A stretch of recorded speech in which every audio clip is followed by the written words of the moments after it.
just finished testing the Stingray 186cc. Now this is Stingray's new for 2017 center console deck boat. Now it's not just a hardcore fishing boat, although you have plenty of fishing amenities. It's also a fun in the sun boat, make a great ski boat as well. It's powered by a Yamaha F115, and with this package it really gave us nice performance. We were on plane in 2.6 seconds with very little bow rise, and then to 25 miles an hour in 6.2 seconds, and our top speed was 43.4 miles an hour. Let's head back to the dock and check out some of the features of this boat. It's hard to believe it's November in South Carolina, on Lake Robinson near Hartsville, where they build Stingrays. We just got lucky. I just need a fishing rod is what I need. This boat turns really nice too. Check it out.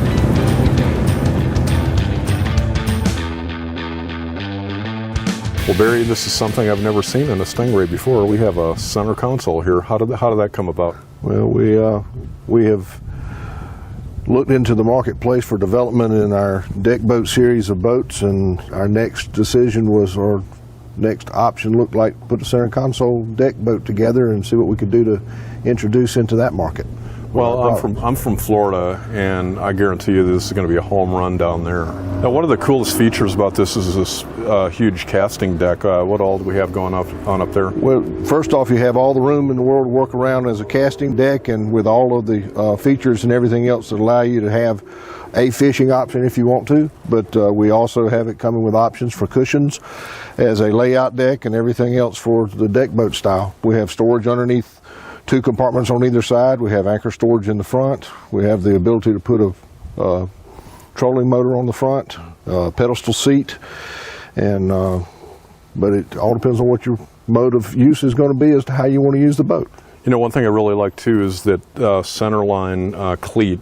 A lot of times on deck boats I'll see the cleats on the corners, and if you anchor using that, your boat's going to be jerking all over the place. Well, we came up with the option that we put 1 in the front, and then we put 2 mid-drifts on the side, so that you do have the dockability to where the boat doesn't want to twist and turn too bad away from the dock. Now, what do we have under here? Under here we have a optional cooler or for live well that is standard as a cooler on the boat, but this one's set up with an additional live well. Fully functional drains, everything else like it should, all to the aft end of the boat. So. I like the friction hinge there too. Oh yeah, it lets you be able to leave it open and you can get to it and get access and everything. It doesn't fall back down on you. And it's latched so it doesn't fly up or anything in operation. Right. Now I was looking at this boat and I saw a couple of latches on the side of the console. What is this? Well, the latches are there so that we, Al and Todd and Drew and engineering decided that had never seen what people use when you don't have access underneath the center console. But if you have access under the center console, you can tilt this back and it gives you access not only to your electronics and everything under the front, but we have option for batteries to be stored here for your trolling motor, or the seat, if the fishing seat goes in there, or you can store other things in here too. But it just gives you more storage and full access. That's really cool. Yeah, it is. Barry, I'm seeing kind of some cool stuff, like, I mean, real glass. You don't see that very often, for one thing. Not but then often. I'm seeing a lot of space for mounting electronics here too. When we came to the design of the center console, the idea was good sturdy handles, and use tempered glass as a regular glass for our windshield. So it's all set up to that. We got a storage area up here for cups. We got plenty of room for up to 10 inches of electronics if you want to put electronics in it. It's a standard center console, so it's got the switches and the gauges in the right places and all that you want to do with it, all the way to the point of a USB plug-in and everything for your cell phone storage and everything here, and 2 trays for tackle box. Yeah, we didn't forget the entertainment too with the stereo. Oh yeah, that's kind of cool. Yeah, let's listen to some good music. There you go. Barry, I see a lot of the flip-flop backrests on the leaning posts, and it looks like you guys have engineered this a little more industrial strength than most of the ones I've seen. But it's simple. That's what we really liked about how we designed it and everything else.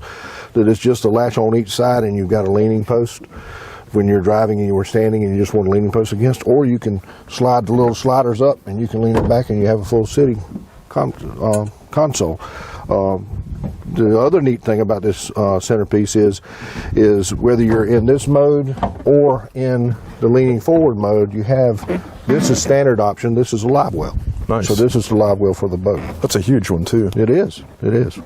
Barry, one thing I noticed for a sub 20-foot deck boat, a lot of deck boats, you don't see a lot of rod holders anyway, but they're all over the place in this boat. It's one of the features that we add is standard on this boat is 6 rod holders in the gunnels and in the side that are vertical rod holders.